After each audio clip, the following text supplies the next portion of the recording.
Likambo kokamwa na landi abechole makambo soloba contre la modification de la Constitution, mesdames et messieurs, et Pessingaï Mawamingi. De la population, mais la Senko a toujours été à côté de la population. La Senko sera toujours.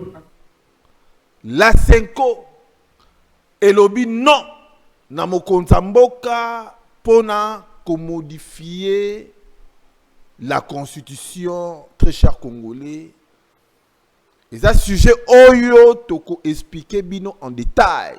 Est-ce que basango oyo la Senko basa na raison to basa na tort?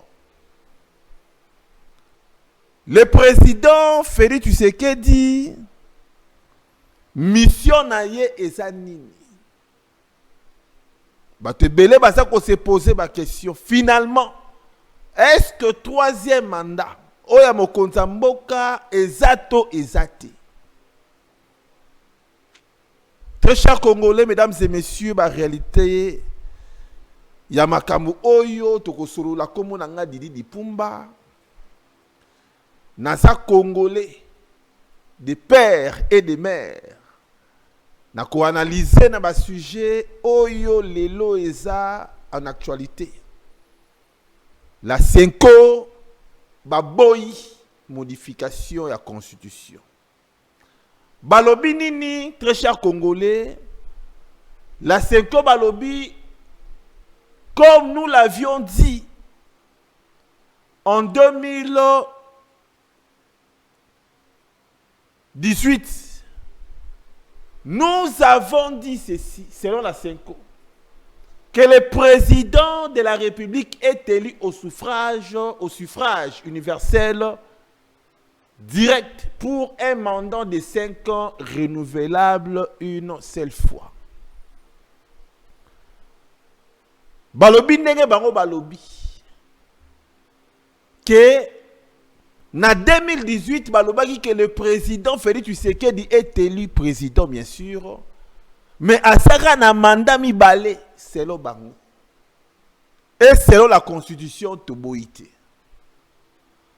Mokonza mboka, le président Félix Tshisekedi n'a pas refusé qu'il a que 2 mandats. A boyango pété. Mais je ne sais pas pourquoi la Senko est comme un problème. Oyo balingi babanda kocha ba Congolais na mitou. Je m'explique. Place mon côté, vidéo mon côté, oh le président Félix Tshisekedi a lobby que Azan a besoin de passer le 3e mandat. Exact. Place mon côté, oh mon konzamboka azolobake, Nazan a besoin de briguer, na kendeti na 10e mandat. Exact. Pourquoi la Senko baza koloba du n'importe quoi? Tout réfléchir. Ici, la Senko bakei makamumi balé. Balobi ke soki mokonza mboka to soki basimbi constitution bango bakotele misabatu. Basa kobenga na population que population est tellement bakotele misaba fidèle. Ya église catholique. Pour ba empêcher modification constitution. Token de gauche, token de droite. Est-ce que la Senko batangi constitution? Botu na la Senko. La Senko bala kisabiso ba Congolais. Place nini oyo constitution et lobby ke bon modifier ngaité. Botu na la Senko. La Senko aye bisabiso. Place nini oyo la constitution lobby ke na lingite ba toucher ngai. Mesdames et messieurs, boyoka message fort. Il y a la Senko oyo aso ebisa mokonza mboka. La Senko lobi que président sera na 2 mandats ici. Ba effet basa ko estimer que il n'est pas nécessaire ni urgent ni opportunité il y a qu'à mettre en risque la révision de la Constitution selon la Senko. Nalobi, hein, mboka oyo eza ba 50 mboka oyo eza ba Congolais. Très chers Congolais, mesdames et messieurs. Qui est la 5 asa nani na mboka oyo? Est-ce que c'est les 50 qui décident? Toute la population, tous les Congolais ne vont pas décider dans le référendum. Tout qui n'est pas, tout son pas. La 5 ans, ça a clic moko boya basango.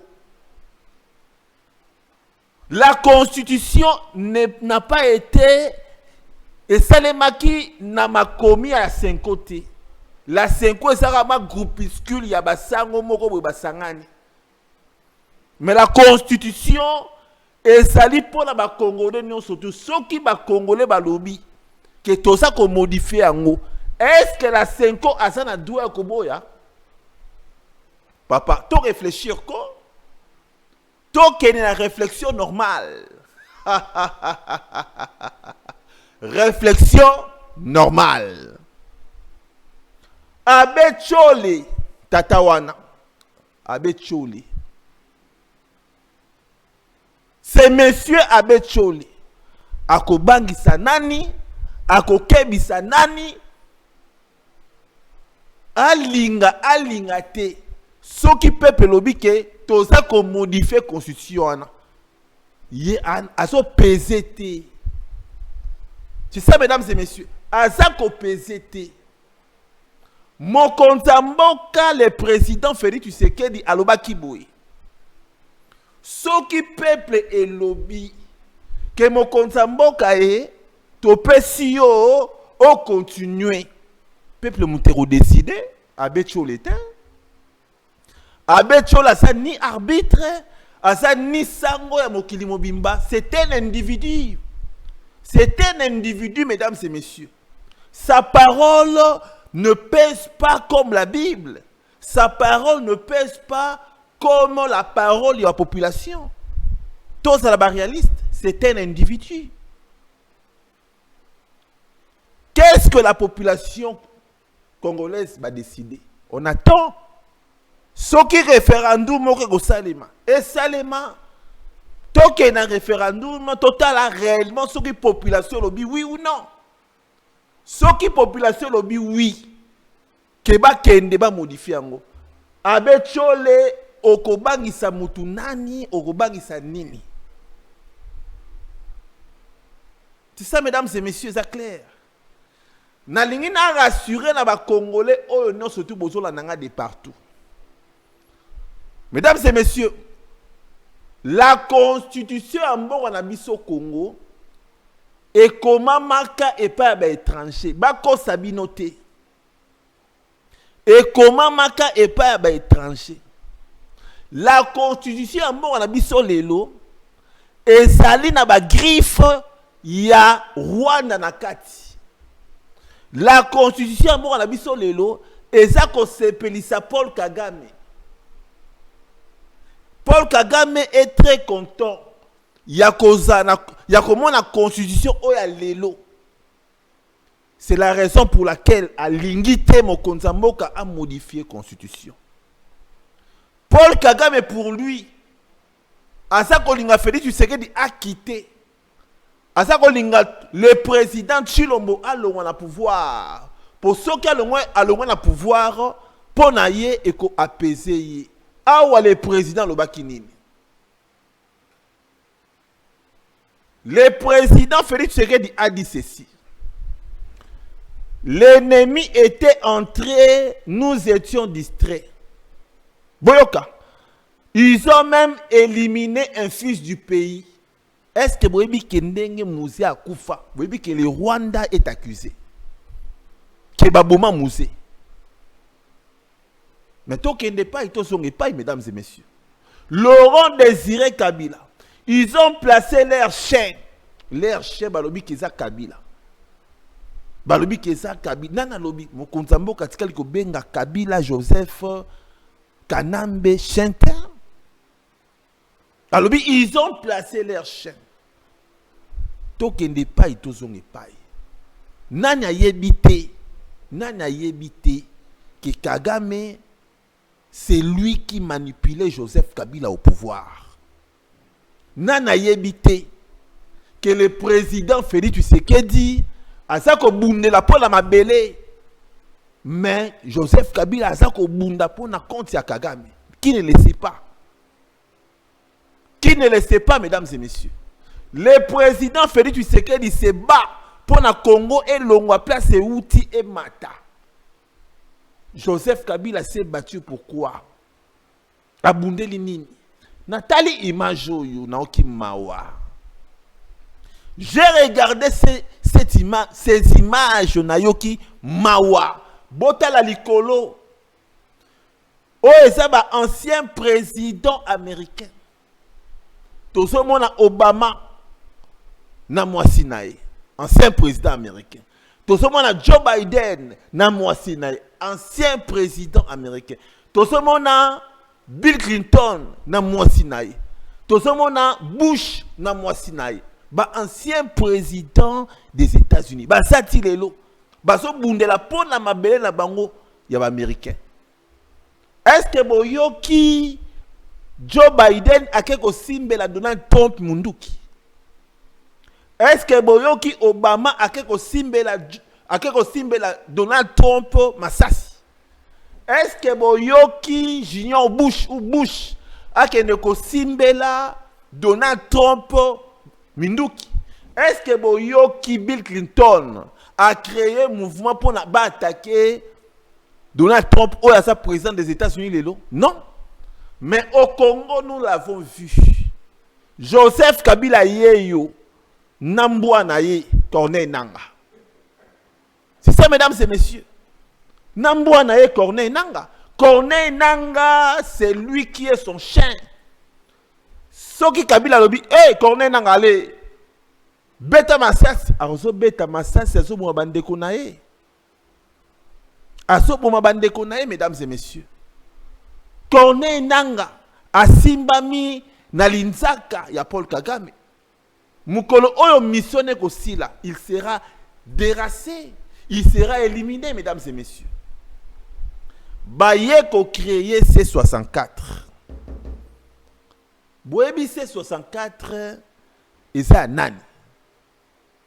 Bandeko, C64 et ça idée congolais T.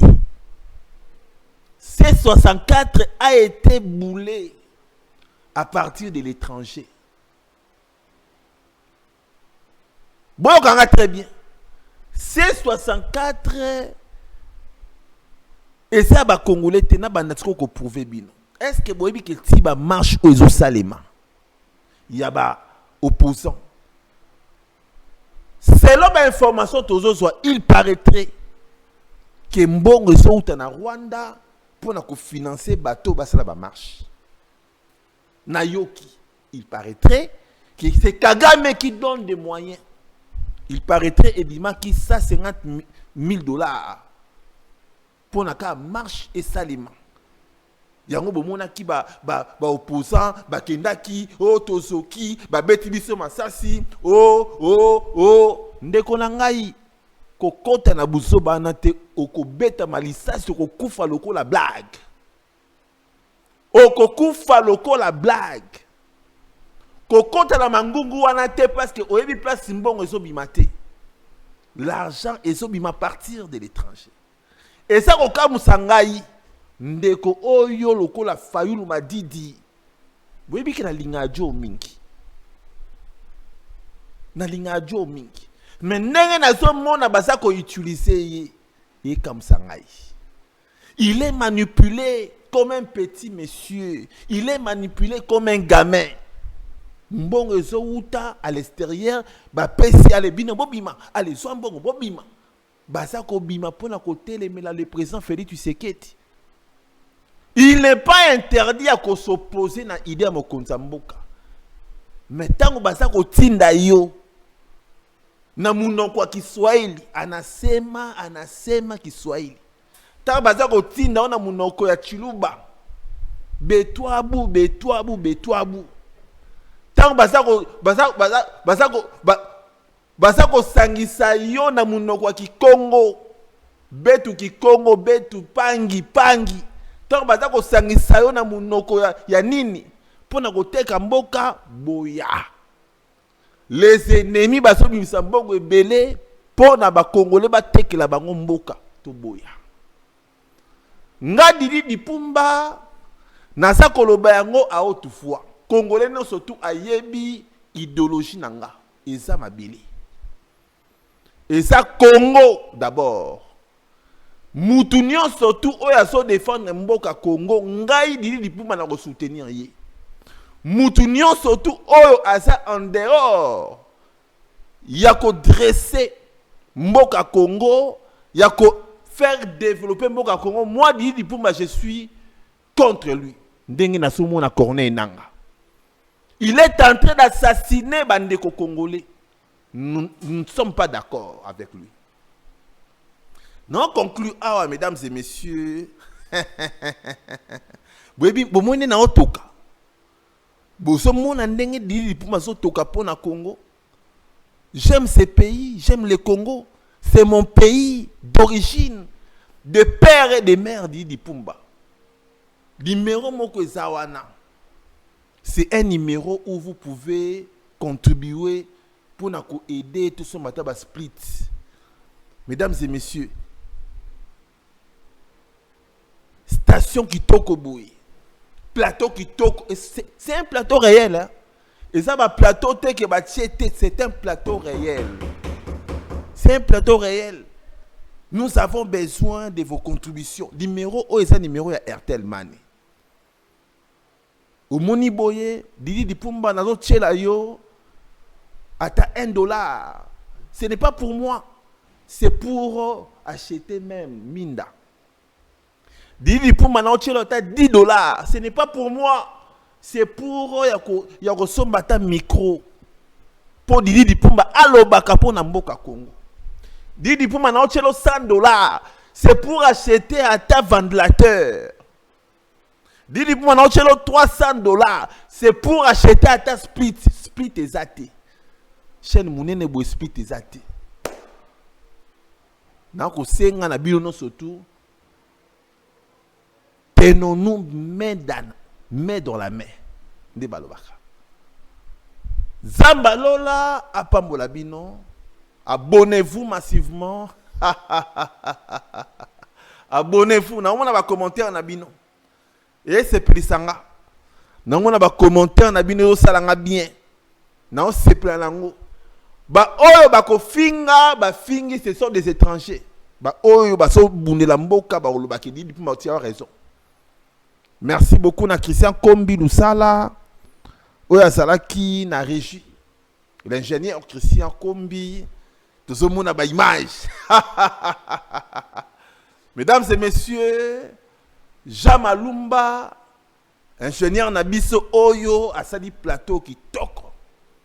Merci beaucoup à JB Bamenga, Studio M. Jonathan. Merci à Junior. Bookson Boukassa, les managers. Et na remercier Binono surtout. Likez, partagez, aimez, abonnez-vous massivement. Zambalola, Azana Bino, Tokutani, na émission Ezoya.